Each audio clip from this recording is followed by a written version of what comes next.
Knicks family, what's poppin'? It's your boy. Well, we're here. The Knicks have won 2 games in a row, and we're now looking to see if they can make it a third as they take on the Denver Nuggets. And yes, ladies and gentlemen, they have come full circle. Against the Nuggets, after the game versus the Nuggets, where the Knicks got blown to smithereens, they lost that game by 30 or whatever, but they were down by 43. That's when Coach Fizdale got fired. And so now, we're going to look to see, we can really see where the Knicks have come. Obviously, there's a lot of talk about how well the Knicks have played. They're 2-2 since Coach Mike Miller's taken over. But now we really get a chance to see what the difference is. We can look back. We can take some time and look back at the previous game against the Denver Nuggets and then see what the Knicks do tonight. See how they perform tonight.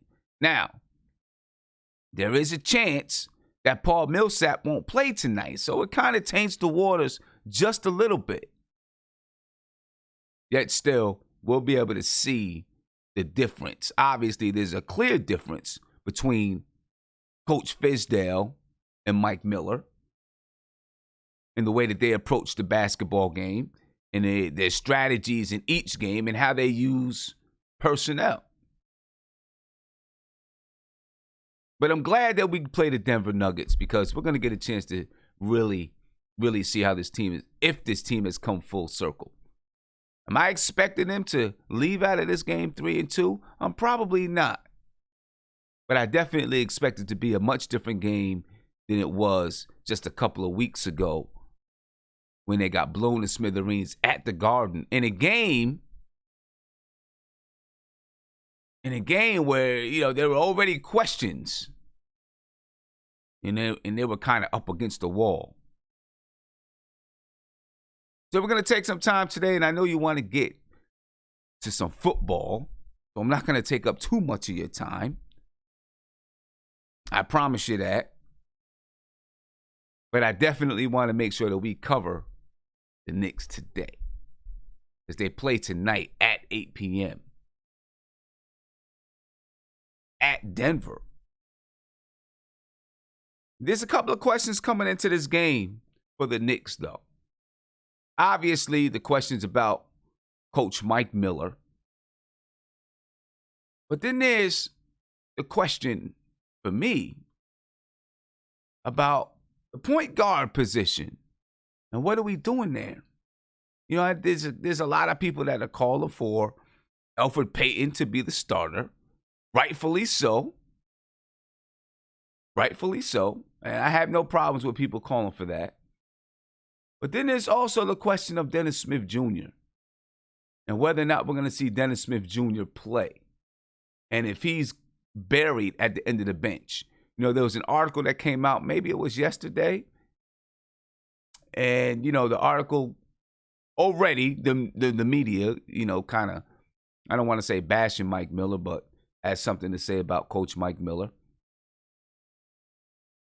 The article says basically to the effect that Mike Miller has already lied to everyone. Basically, that's what it said. Because he said, he wants the Knicks to play downhill, and Dennis Smith Jr. plays downhill. Then they point out the fact that Dennis Smith Jr. did not play versus the Sacramento Kings. Some people say he's still injured. The article says, well, not injured, but still feeling sick. The article says, no, it was perfectly fine. It is what it is. It is what it is. Although I am interested to find out, is Coach Mike Miller just down on Dennis Smith Jr.?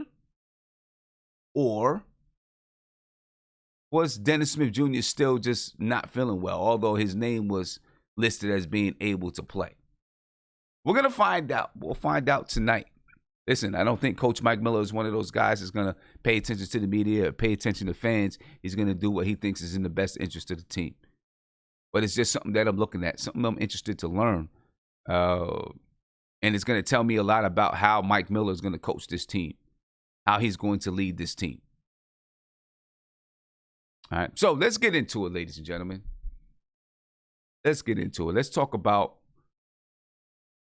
the New York Knicks and the Denver Nuggets, because I want to let you guys get to some basketball. I know you want to watch some basketball. All right. All right. The Knicks are 6-20 on the season, but they're on a 2-game winning streak. The Denver Nuggets are 16-8. They're also on a 2-game winning streak. The game is tonight at 8 p.m. at the Pepsi Center in Denver, Colorado. You can catch it on MSG, or you can listen to it at 98.5 on 98.5.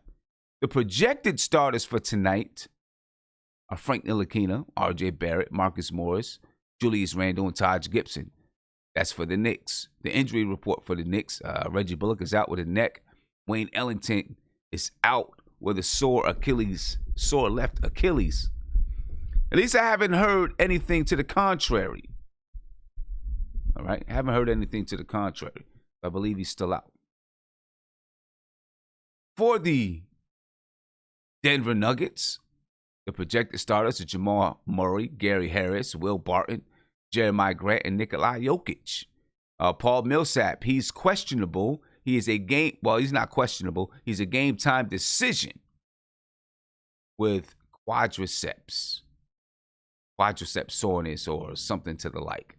So we will see. We'll find out if Paul Millsap is going to play tonight. If he doesn't play, that helps out the Knicks. But remember, the Denver Nuggets are a team. They play team basketball, ladies and gentlemen. So just because you have somebody like Paul Millsap who's out, it may not hurt them as much as you might think. Because they definitely play a team style of basketball. Take a look at some of the numbers behind the game. Again, the Knicks are on a 2-game win streak. They average 101 points per game, 101.1 points per game. They give up 111.2 points per game. They shoot 42.2% from the field, 34.8% from three, and they average 45.2 rebounds per game, 22.2 assists per game, and 14.7 turnovers per game. Their offensive rating is 102.2, that's 30th in the league, and their defensive rating is 112.3, that's 24th in the league. The Denver Nuggets, they're 16-8, they're on a 2-game win streak. They average 106.3 points per game. They give up 101.6 points per game. That's scary, ladies and gentlemen. That's scary for the Knicks, in my opinion. They shoot 45% from the field, 35.4% from three. They average 45.9 rebounds per game, 26.3 assists per game, and 13.9 turnovers per game. Their offensive rating is 107.4. That's 18th in the league. And their defensive rating is 102.6. That's second in the league. Second in the league, ladies and gentlemen. All right, the Knicks, listen, the past few games, when the Knicks played, they played Milwaukee. They got smacked. They played Denver. They got smacked at the time. Milwaukee was the third best defense in the league, and Denver was still number 2. Then they played Indiana. That's a top 10 defense. They played the Warriors. They played Sacramento. Neither one of those teams have great defenses. Now they come back and they play another great defense. So, they've played some very good defensive teams the past couple of weeks. We'll see if they've learned anything, because every time they've played a good defensive team, besides Indiana, they've been smacked. Denver was one of those teams. See if we learned anything. We'll see if we're climbing out. We've won 2. Maybe we're climbing out of those doldrums, and we'll be able to play against a better defensive team. There's going to be some keys to that, though. Take a look at the matchups. You might be surprised at this one. I have Jamal Murray and Elfrid Payton. Now, I'm going to tell you why I have Elfrid Payton, but let me read off Jamal Murray's stats first. Jamal Murray, 6'4", 215 pounds, point guard. He averages 17 points per game, 4.3 rebounds per game, 4.6 assists per game, and 1.4 steals per game. He shoots 43.2% from the field and 33.1% from three. Elfrid Payton, he's 6'3", 195 pounds. He averages 8.6 points per game, 3 rebounds per game, 4.1 assists per game, and 1.8 steals per game. He's shooting 43.1% from the field And get this, ladies and gentlemen, 43.8% from three. Obviously, there's a small sample size to that 43.8% from the three-point line. But yet still, it's 43.8%. And we'll see and hope that he can keep that up. It's not going to be easy for him. He's not a natural shooter. But let's see what happens there. Now, here's the reason that I have Elfrid Payton and Jamal Murray as one of my key matchups and not Frank Ntilikina. Because under Mike Miller, Elfrid Payton has been the guy playing down the stretch. That's the key part of the game, ladies and gentlemen, playing down the stretch. Will it happen again tonight? Mike Miller says that he goes with the way that the game is flowing. But it seems apparent to me that he trusts Elfrid Payton down the stretch of the game. And that's the reason that Elfrid Payton is playing down the stretch of the game. Because Mike Miller trusts him. He trusts his ability to lead the team. His ability to move people and put people in positions. Right? He's not afraid of the moment. Something that Frank Ntilikina is still learning to do. Something that Frank Ntilikina is still learning to be. So, yeah, I have Jamal Murray and Elfrid Payton coming down the stretch of the game as my key matchup. That's my key matchup.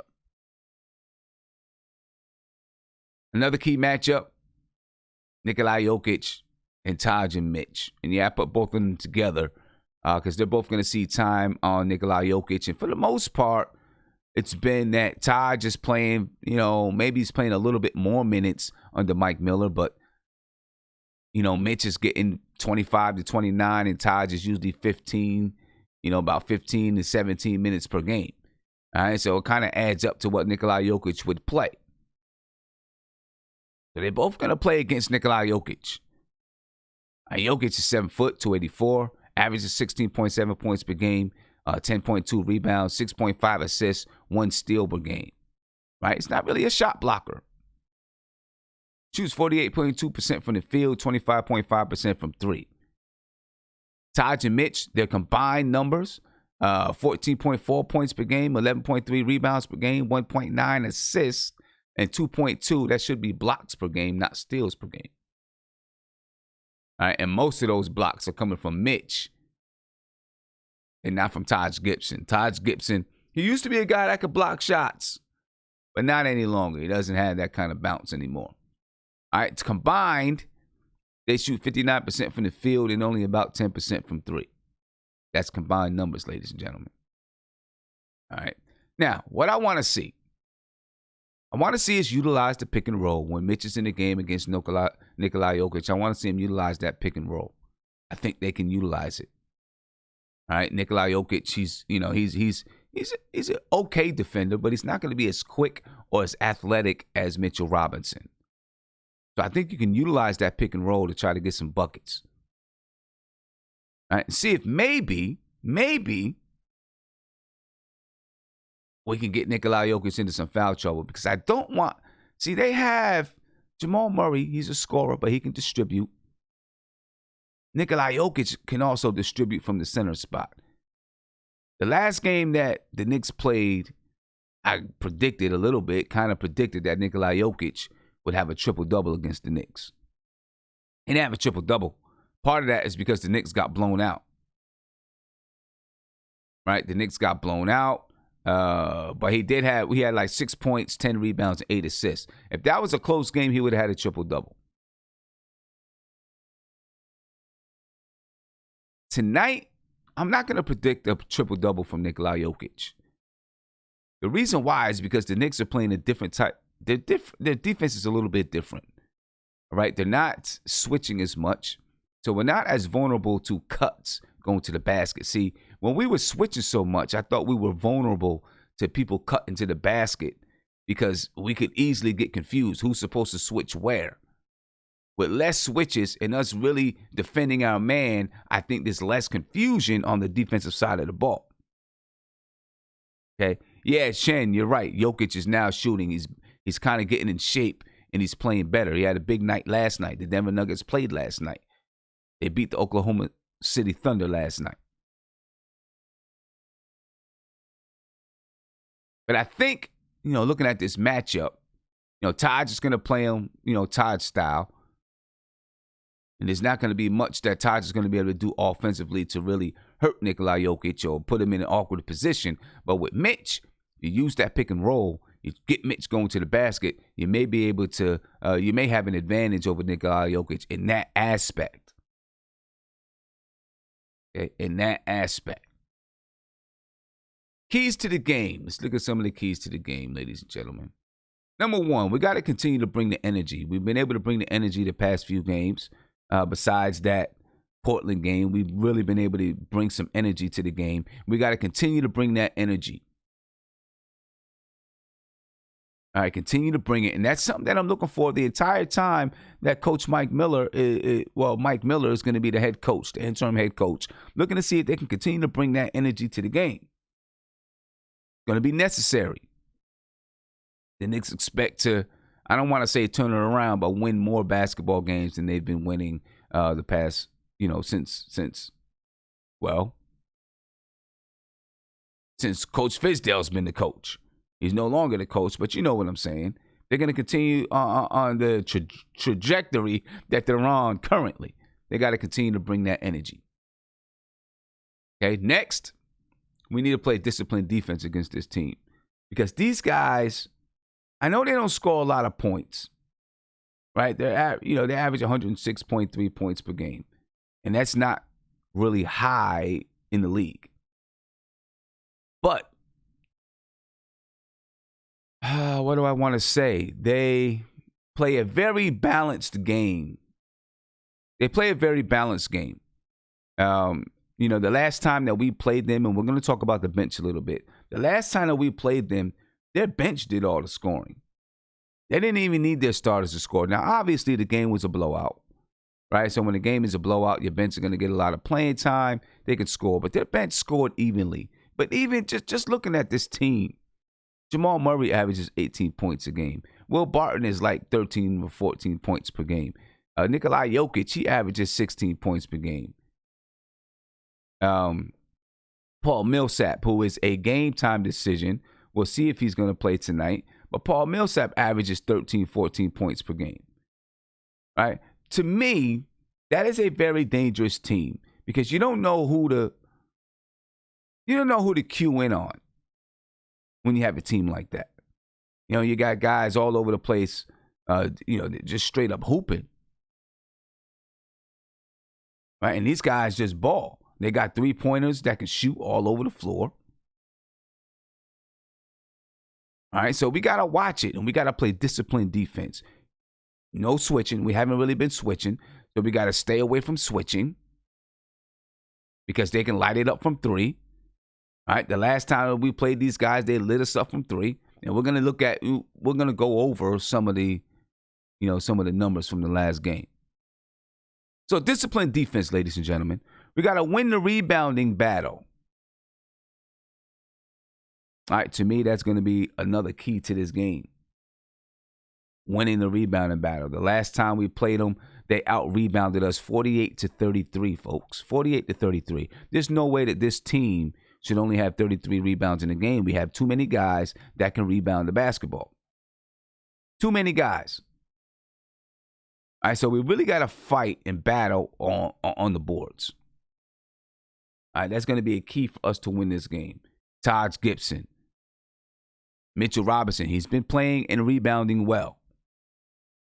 All right, we need Julius Randle, continue to battle on the boards. All right, we need these guys to get on the boards and do the things that they were brought here to do. We got to match their bench. We got to make sure that we're playing with the same intensity as their bench because, like I said earlier, their bench destroyed us. Their bench destroyed us. So we got to make sure that we're matching their bench.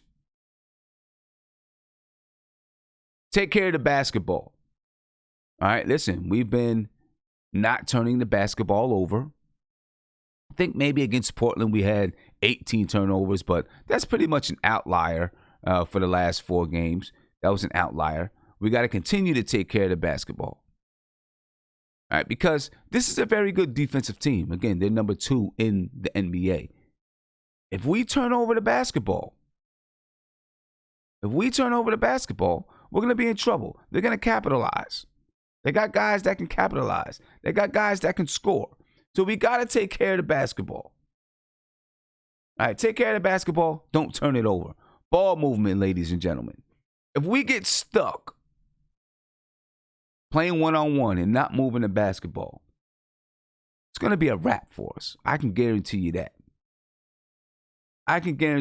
Because these guys play very good defense, and if you allow them to focus in on one person, stand and watch. They're going to cue in on that person. They're going to shut them down. I can guarantee it. They're going to shut them down. So we've got to move the basketball, off-ball screens, on-ball screens, make the ball swing. We've done well. We've been doing that. We've definitely been doing that under Coach Mike Miller. All right, and we'll see if we can continue to do it. Those are my keys to the game, ladies and gentlemen. All right, those are my keys to the game. It's 102. I know some of you guys want to get to the Giants and watch the Giants play. Some of you guys just want to get to some general football. All right, so I'm going to be here, maybe 10 more minutes because I know you guys want to get to some football. All right, I'm going to open up some lines if you want to call in. You talk. All right, let me know how you feel about the game.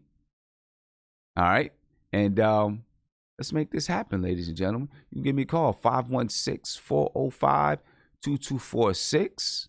The lines are open. You can call in. And I'm about to check to see if anybody joined in the whereby. If we got some people looking to get into the whereby. I'm pretty sure we, got 1 or 2 because I seen somebody jump in there. All right. I seen somebody jump in there. Well, Andy's in here. And we'll see who else we got in here. Give me a call, ladies and gentlemen, 516-405-2246. Also, if you have not subscribed to the channel, do me a favor, subscribe right now. Ring that notification bell. You'll be notified whenever I go live, drop a video, or post to my community section. All right, if you're not a member of Nothing But Knicks, and I'm talking about an official member on YouTube, and become a member right now, all you got to do is look at the bottom of your screen. Underneath your video, there's a join button. I want you to join. All right, click that join button. You can be a 2000s Nick, a millennial Nick, that's $1.99 a month. You can be a 90s Nick, that's $2.99 a month. And you can be a 1970s NBA champion Nick, that's $4.99 a month. And there's certain perks that goes with each one of those tier levels.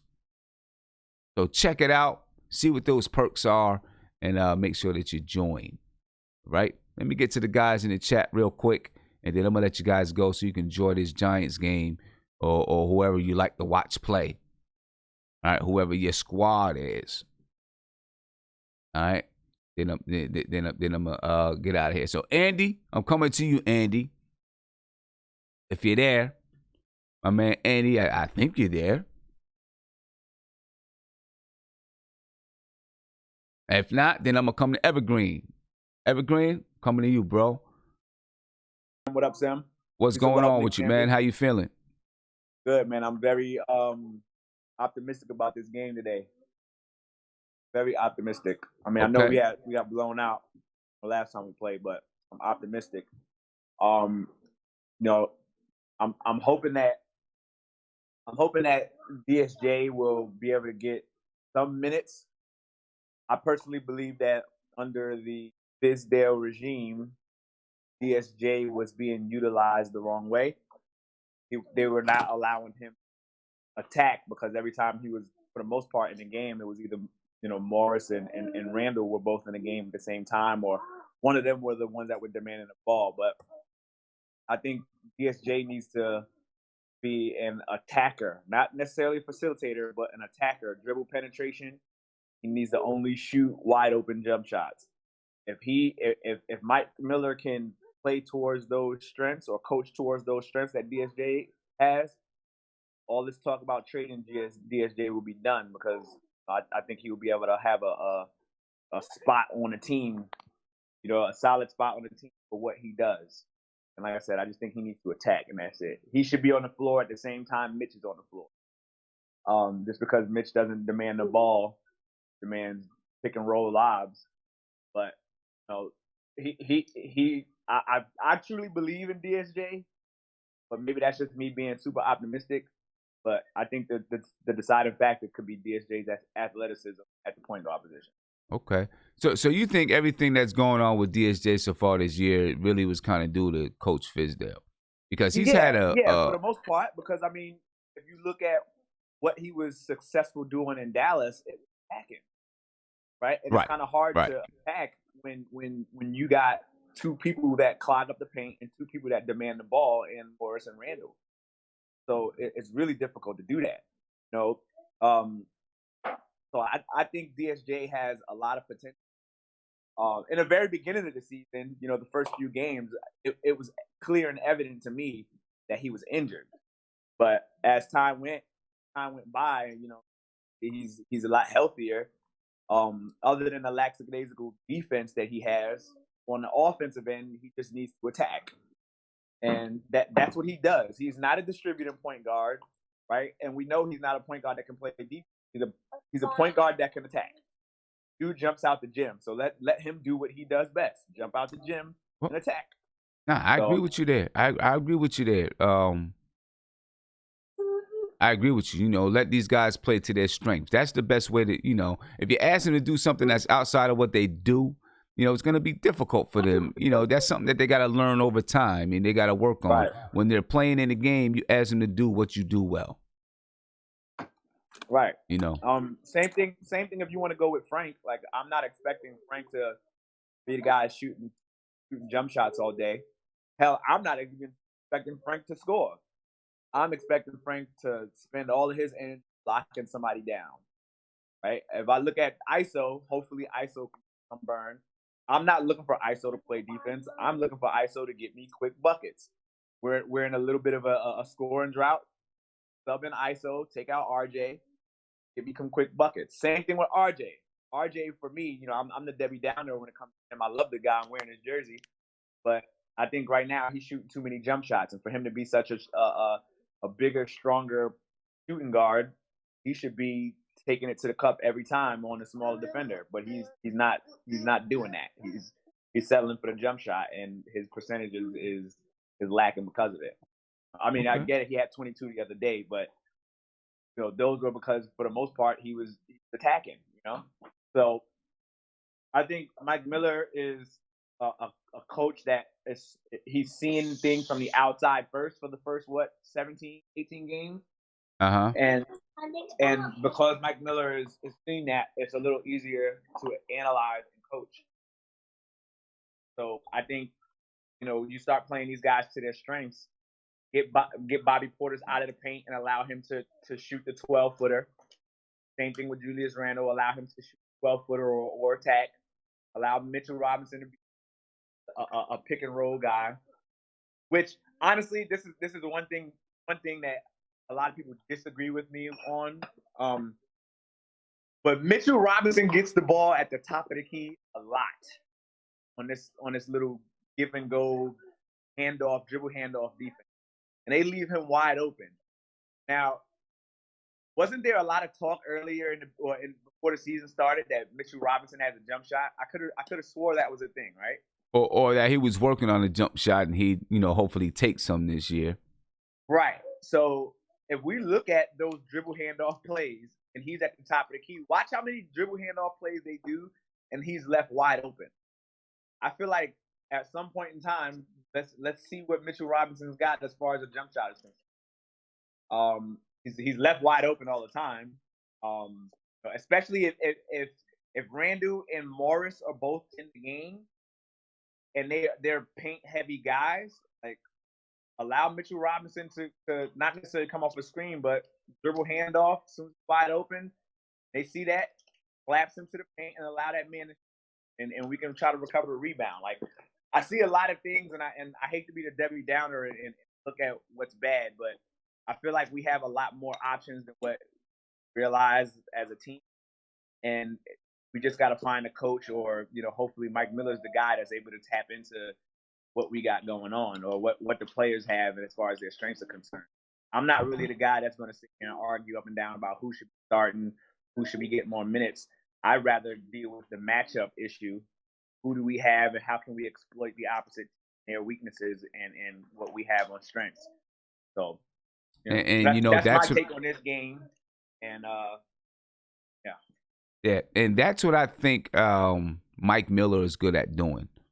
I think Mike Miller is good at exploiting, at least paying attention to what the other team does not do well and what they do well, and then strategizing against that. So, I think he does a good job at that.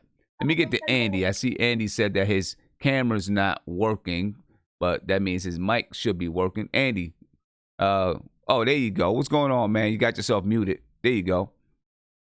Yeah. Yes, I'm Sam. I'm here. I was having a birthday party for my girl, so I had to just listen in. Couldn't be on the camera, but since you're coming to me, I have to jump on. Oh, well, tell her happy birthday, man. Yeah, she's 3 years old, so I don't think she's gonna, understand. But she's gonna understand, right? Yeah, no, that's good stuff, man. Nice. Yeah. So what do you think about the game tonight? Sim, as long as we have the new coach and stuff like that, I'm still staying with the idea that every W is gonna be a surprise. And Denver's playing really good basketball this year. So if it would be maybe Murray or Jokic out instead of Millsap, I could think about a W, a little bit longer. But I just, I'm going to take it, as a happy W and a happy surprise if they get one. I don't expect a W today to be true. And, I'm basically positive, but, you can't cheat real life, man. Nah, I feel you. I'm with you, man. Yeah, it's going to be a hard game, of course. I just hope they don't come out flat. I think they're going to, fight and stuff like that. And I hope that they're going to bring some energy because, I don't think it's going to be a good thing if they're going to lose, more than 20 points and play flat basketball. So that's going to be, crap for them. So I just hope that they play some good, hard-nosed basketball defense. And, maybe they can have a close game and how close games go, man. A couple of baskets, 2 minutes, with 2 minutes left, can get you a W. So let's hope that's going to turn out that way. Yeah. Just real quick, Andy. Right now, the Giants it's 0-0 in the first quarter of the Giants game. Of course, Eli Manning is starting. Hopefully, he's can have a good outing at home before this will be his last home game for the Giants. So hopefully he can. Have a good game today and go out on top. You know what I'm saying? Go out on top as his Giant career comes to an end. You know what I'm saying? We'll see. The Giants are playing the Miami Dolphins. Both teams are putrid. Giants are 2-11 and the Miami Dolphins are 3-10. So it's a good chance Eli Manning could possibly get a win today. I'm hoping he can. I think it will be a good thing, man, because I think his record was like almost 500, right?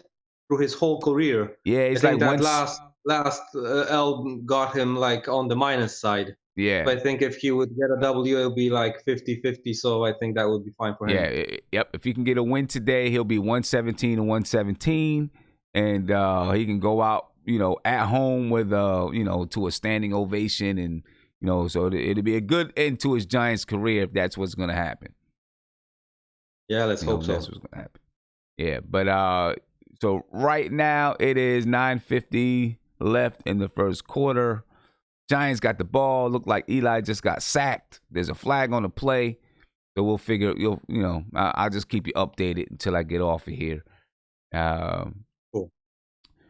The last game we played the Denver Nuggets, man, we really got smacked. I mean, we got smacked big time when we played the Denver Nuggets the last game. I'm going to take a second, and I'm going to come back to you guys, but I'm going to take a second and look at some of the stats from the last game, all right? But I'll be back to you, let you get to your birthday party. Like I said, the Giants got smacked against the Denver Nuggets the last game. It wasn't pretty, and it was pretty much done early, ladies and gentlemen. It was pretty much done early. Let's take a look at some of that information, some of those stats from the last game. All right, and then after this, I'll get a wrap up from the guys that's in the video chat, and I'll let you go so you can see the game. All right, I don't want to hold you. I know you want to see what's happening there. Anyway, the last game, man, you can see the stats here, and it was pretty bad. It was pretty bad. The Nuggets beat us 129-92. They out-rebounded us 48-33. They had 38 assists. We had 23 assists. At least we had 23 assists. I mean, at least that. All right, 9 steals for us. We had 7 blocks. We had 14 turnovers. And, those numbers were kind of even with the Denver Nuggets. We shot 41% from the field. They shot 56% from the field. They shot 53.8% from the three-point line. We shot 26.6%. As Eli Manning just completed a nice long pass to Sterling Shepard, but it looks like there's a flag on the play. We'll see what that flag was. Might be offensive interference. Yep, pass interference on the offense, so that play is coming back. Anyway, don't mean to interrupt my stats here. The Knicks only shot 65% from the free throw line. They dominated us that game, ladies and gentlemen. You can see the team leaders. Mitchell Robinson led us with 17. Will Barton led the Nuggets with 17. Nikola Jokic led the Nuggets with 8 assists, while R.J. Barrett had 5. Marcus Morris had 1 block. I guess no blocks for Mitchell Robinson. 2 blocks for Paul Millsap. Mitchell Robinson led us in rebounds with 7. Mason Plumlee led the Denver Nuggets with 11. Second and 17, Eli's going to see if he can pick up some yards. Again, looks like the Giants getting ready to throw, ladies and gentlemen. And I know I'm talking about the Giants a little bit on the Knicks show as Eli, with the short pass to Sterling Shepard, they pick up maybe 1 yard. Points in the paint. The Knicks had 50 points in the paint. So listen, it's there. Like I said earlier, look for Mitchell Robinson on those oops. It's there. We let the Denver Nuggets score 42 points in the paint. The Knicks had 9 second chance points. The Nuggets 12. Fast break points. Neither team really killed it on the break.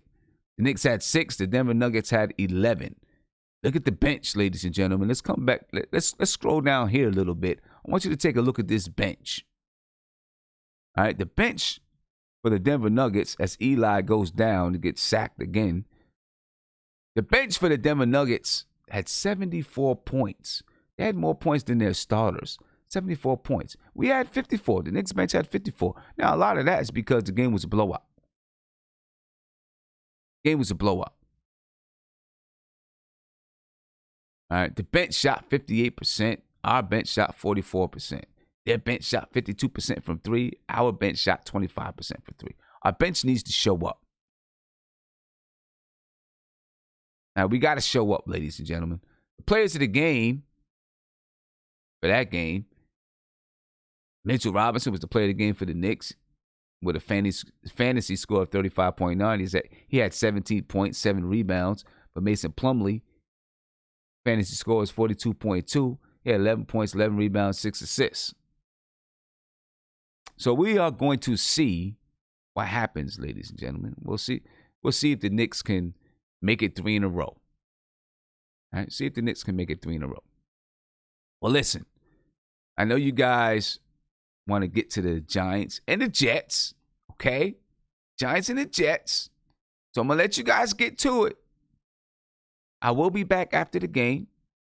I just wanted to jump on, make sure I got my game preview in. Always got to get a game preview in, all right? Always got to. But I'm going to let you guys get to your football and enjoy some football. So I'm gonna get my man Evergreen. I'm going to get Andy to, just take us out real quick. Then I'll let you get to your football game. All right? Remember, Knicks Nuggets tonight. Knicks Nuggets tonight at 8 p.m. They're playing in Denver. So, ladies and gentlemen, subscribe to the channel if you haven't done so already. All right, subscribe, ring that notification bell so you'll be notified anytime I go live, drop a video, or post in my community section. And if you have not joined the channel, by all means, do so now. All right, there's a join button at the bottom of your video, right next to where it says subscribe. Hit that join button, smash that like button. All right, let me get you guys out of here so you can watch the game. Andy, just real quick, man, take us out of here because I'm going to let these guys get to the football game. All right? Yeah, like I said, Sim, I hope we get a W. I'm not expecting one. I just want to see less switching on the defensive end, and on offense, I hope we play more pick and roll with Alfred and Mitch, and with Franklin Mitch, because we can take the athleticism of Mitch in the paint over York and over those guys. I think it can really click on. It's going to be an easy points for us. So I just hope we use those two keys, of the game. Even if we don't get a W, I just hope to see those two things as much as possible used on the tactics part. All right. And let's keep it that way. All right. And I want to say, Sim, if I have one more sentence, guys, join in the Discord group on the Discord channel. We can speak there live, even on the games. We can have a voice chat, a video chat, and stuff like that. We can, share stories. Add so many channels. Then, if we're gonna have more people, so we can chat all over the, stuff all day long. All day long. So, as a matter of fact, I'm gonna put that in the I'm gonna put that link in the YouTube chat as soon as I pull it up, so people can get. Yeah, I'm trying to be active there. So keep up with me, guys. Yeah, definitely, no doubt. And Evergreen, I'm coming to you, man. Go ahead, man. I'm here. You talking to me? Yep. You want to take us out of here? Yeah, let's take us out of here with two keys. Key number one. We need DSJ to be an attacking point guard, not a distributing point guard. And point number two is allow Kevin Knox to run around off screen. I feel like the game that Kevin Knox should have been playing was the game that Wayne Ellington should have been was playing. Allow Kevin Knox to run around off screens and slash and cut, and I think we can be successful with those two young guys playing together just like that. Hopefully we can avoid a blowout loss today. But I'm still optimistic. So we'll see how. Oh, Guillermo just come in. Guillermo can close us out. Yeah, we let Guillermo close us out. Yeah. Guillermo, since you just joining us, you got in just in time. I'm getting ready to close it out as I'm watching.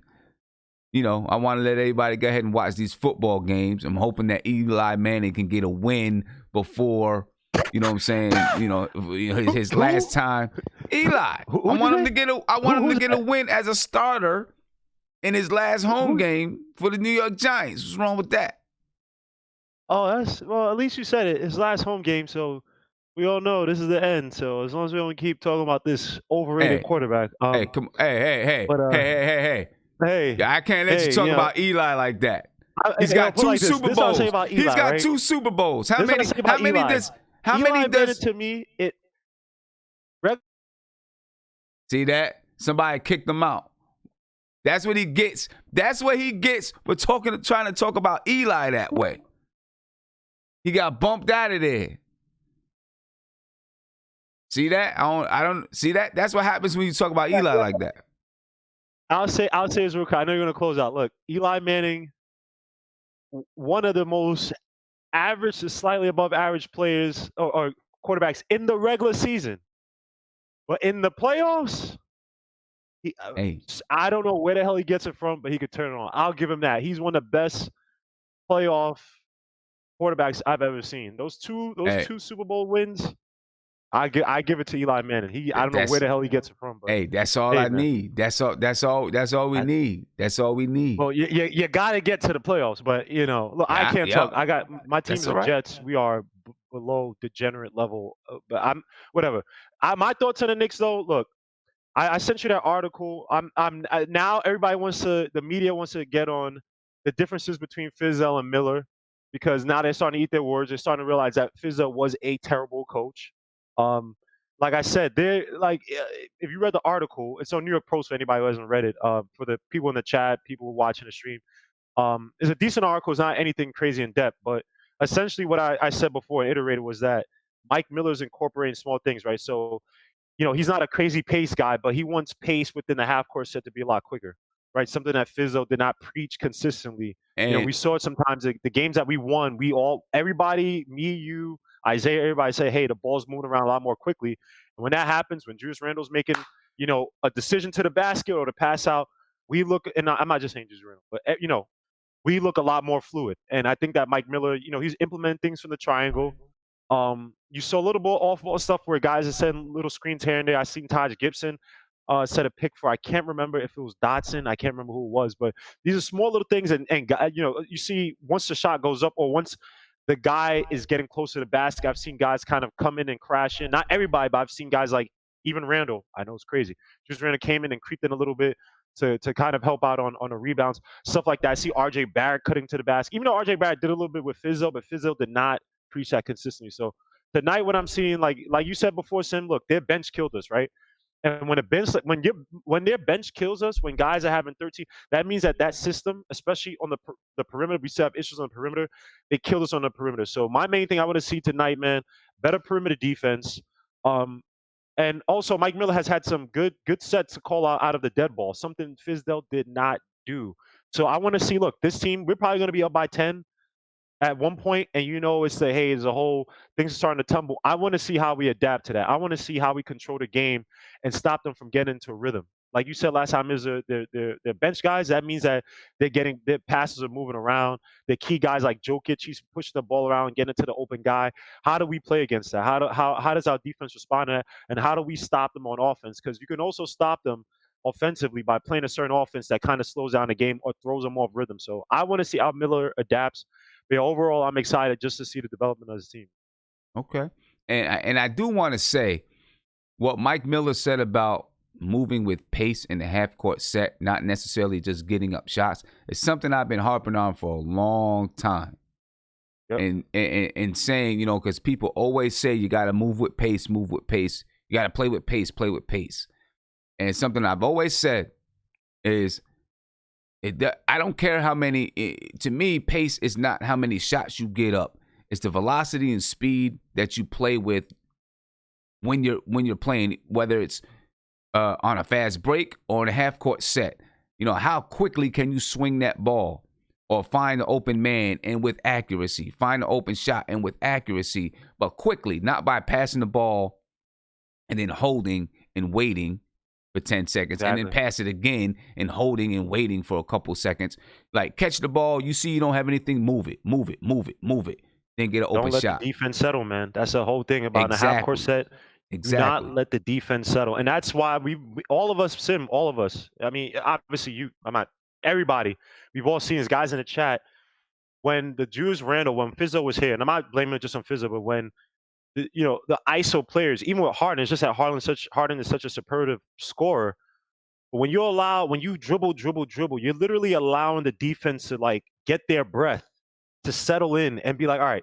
Versus when the ball's moving around quickly, you might have something where, say, somebody, Taj Gibson, their 2-pick set, and Dotson's running around.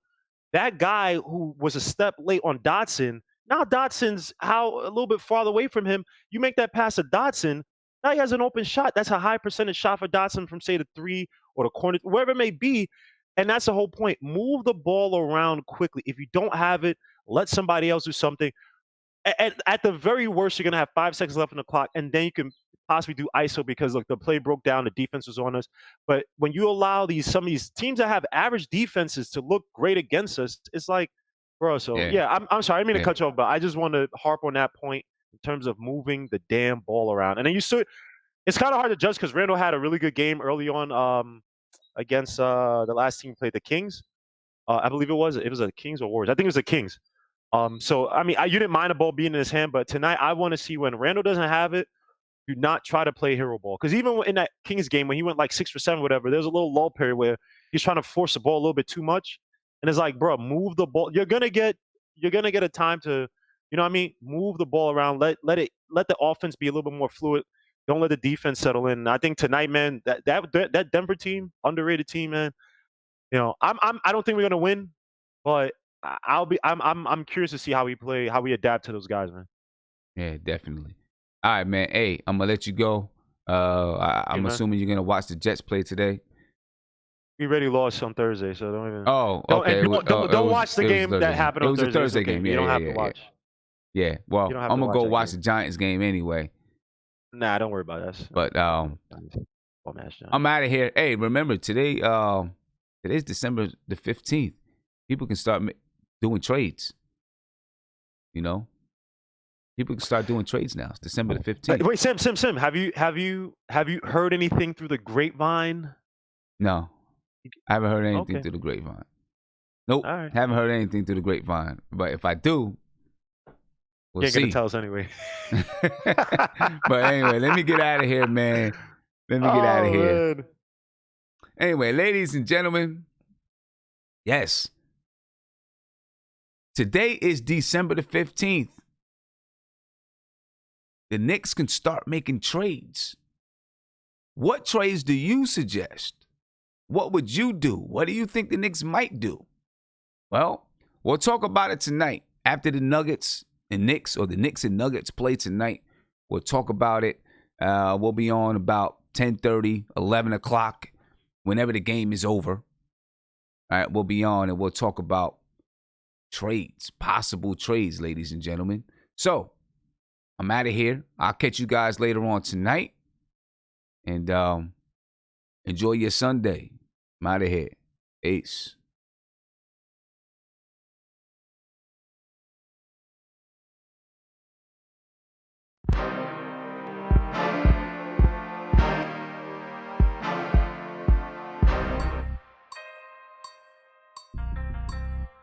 That's the jig.